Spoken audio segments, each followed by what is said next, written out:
I used to think that leadership was supposed to be lonely and hard and a burden, that it meant making hard decisions on my own. I couldn't have been more wrong. One piece of advice I'd give to a social entrepreneur is that the path to impact starts with deeply rethinking how power is distributed within an organization, because there's so much that we have to learn from each other. This is Stand Together Presents, stories, ideas, and advice from changemakers tackling our biggest challenges. My name's Hudson, and I got a pup named Wendell, and I'm the co-founder and executive director of Peloton U.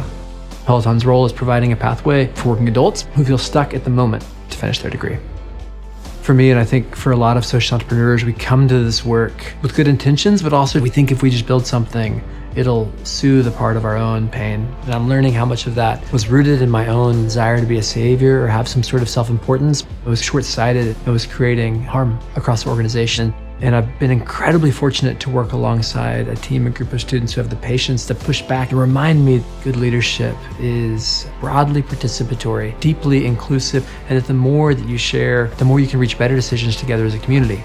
And so it's early in our journey, and we've got a lot of work to do. But what we're trying to do as an organization is to map how power and decision-making work across a variety of students and staff and stakeholders.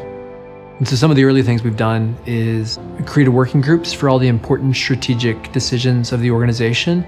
We've committed to a much more participatory and inclusive budgeting process so that all together we can decide how we'll approach our finances and where we'll spend our resources. And moving from a vision of a single leader with a lot of authority to a broad distribution of responsibility across the organization, so you're benefiting from the wisdom of the clients you serve and the team you work alongside.